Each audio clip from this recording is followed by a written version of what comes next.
Next point, your face should have expressions according to the matter you speak. Your facial expressions. See, imagine if you're telling, I welcome you. All of you welcome. And if angry, I am very angry with you. I am very angry. You are smiling, I am very angry. It doesn't match. So facial expressions, it is matching. When I say, I am very happy, mashallah. Mashallah. So you are looking angry, mashallah. You don't say that. So whatever you say, automatically your face, now for me, to say the opposite, I'm taking a conscious effort. For me, it's not easy. For me to say, you're welcome and be stern and smile and say, you have not done a good job. Difficult. It takes an effort. So it is natural that what you're speaking, your facial expression should actually resemble that. And the face does wonders. And Hazrat Umar Radhiyallahu Anhu, there's an art in Arabic called as farasha, reading the face. You look at the person and read what's going on in his mind. He was an expert, we aren't.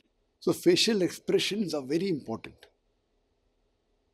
Welcoming, cordial. When you come on the stage, you should, as though he's your close friend or a close brother. Your gestures also are very welcoming. Your face is welcoming. So the facial expression is very important and makes a world of a difference.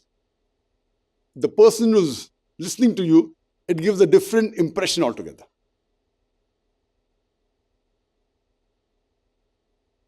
Last point, point number 8. If you have to turn or make a movement, do it from the hip and upper part of the body.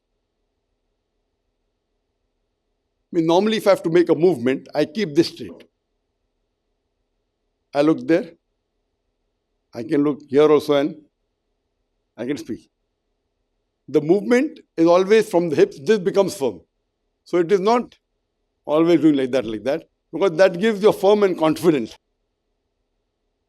I look here, I look there. All my movement is, my feet are not moving. My feet are there where it is. The feet will have to move sometime. I'll come to it later on.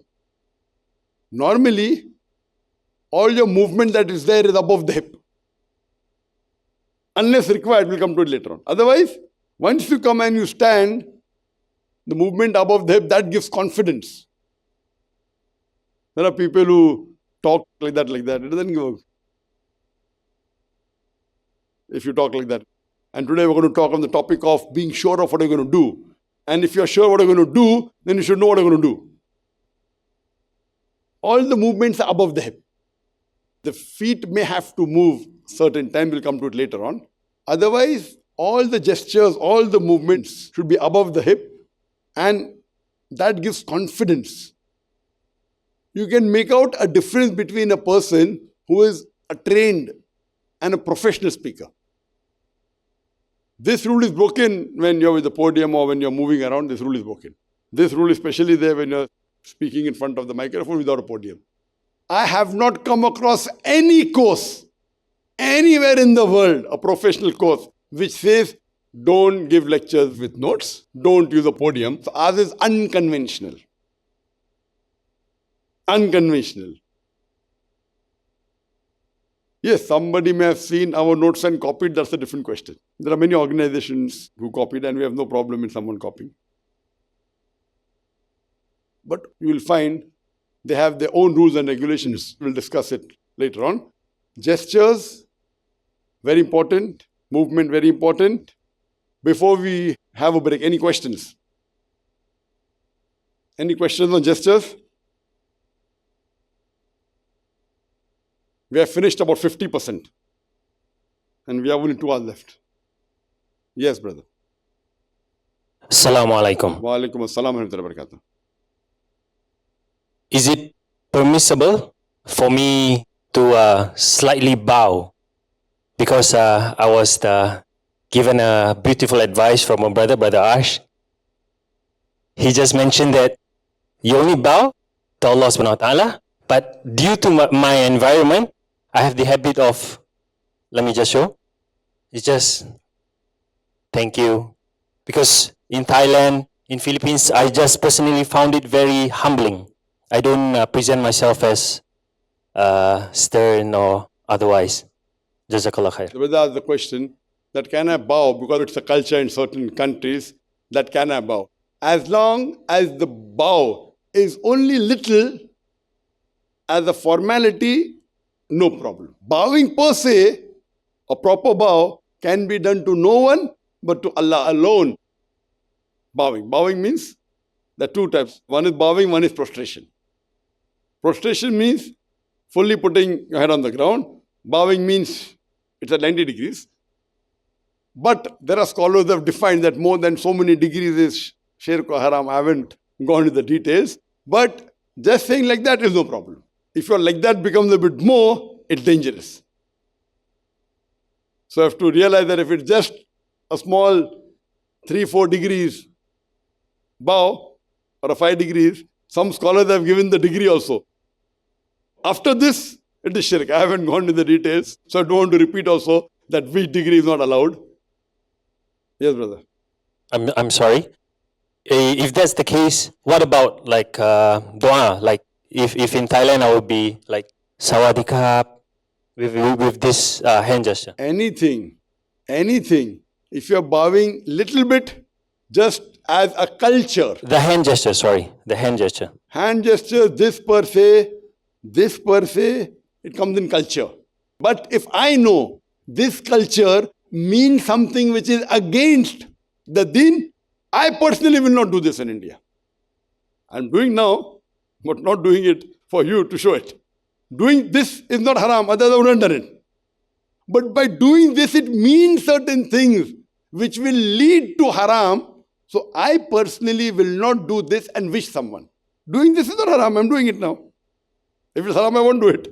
It's not haram. But because it may have another connotation, it may mean that, okay, I want to bow. It may mean that I'm worshipping you. If all these connotations are attached, doing this per se is not allowed. Otherwise, there is no problem in putting your hands together. There is no hadith saying you can't put your hands together. Coming to the question of that culture. Now, in culture, you have to realize, for example, India. In India, it's a common practice that when we meet, we embrace each other.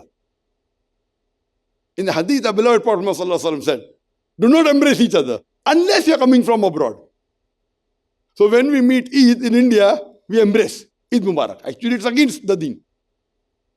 I know many of the Indians will be shocked. What is Zakir saying? In the Eid, we embrace each other. Correct? In Islam, we don't embrace. We shake hands and we just wish. Taqabbal Allah minna minkum. Not even Eid Mubarak. But saying Eid Mubarak is no problem. It is Mubah. It's a cultural greeting, not going against Quran and Sunnah. So you can't say Eid Mubarak. But embracing each other, it's permitted in the deen if you are coming from outside the city. But Indians do it. So similarly, bowing per se actually is haram, but just a small nod or a bend, knowing very well that it should not be done too much, just as a gesture, I say it's fine. For example, when they have martial arts, in martial arts they bow too much, it's not allowed. But if you do only a nod like that, okay. But if you bow down really, that's not permitted. I'm just doing it. So if you bow down too much, it's not permitted.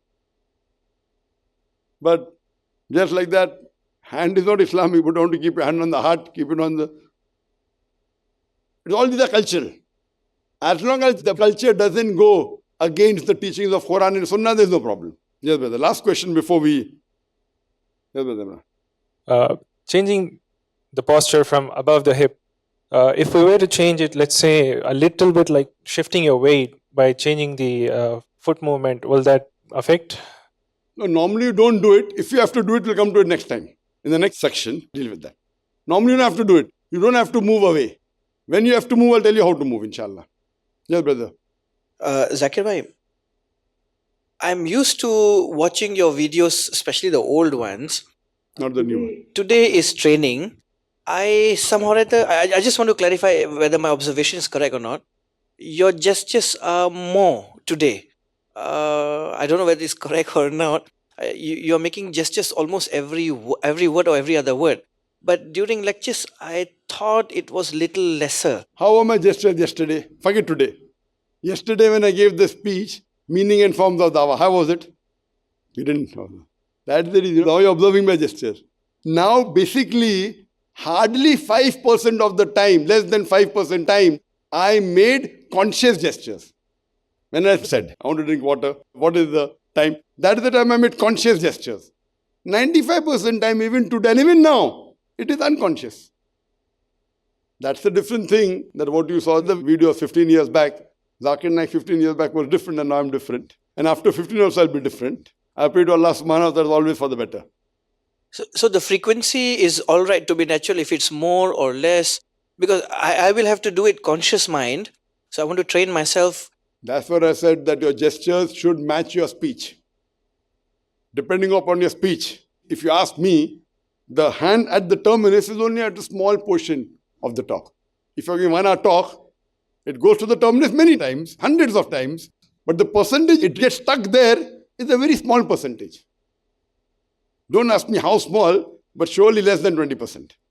That means 80% time my hand is moving. Unless I'm pausing. Sometimes I pause like that also. That's all. If I ask what's your name, I'm pausing here to be effective. Otherwise, normal time it goes on the terminus and ends there. If I'm not speaking and listening to you, that time it's here. While I'm speaking, approximately more than 75% time, it is moving. I have not done a calculation, but do a calculation. Unless I'm listening to someone asking a question, it's different. But while I'm speaking, more than 75% time my hands are moving. That time maybe it was 60, I have not done a survey, but natural. Now, I wouldn't say my gestures are more, but my gestures are more professional. It is more appealing. It would experience. Hope that answers the question. Inshallah, we'll have a short break. We'll have a break for Salah, for Zohar Salah. It's 1:13 now. So inshallah, we will resume at 2:15, okay? Or 2:15 is fine?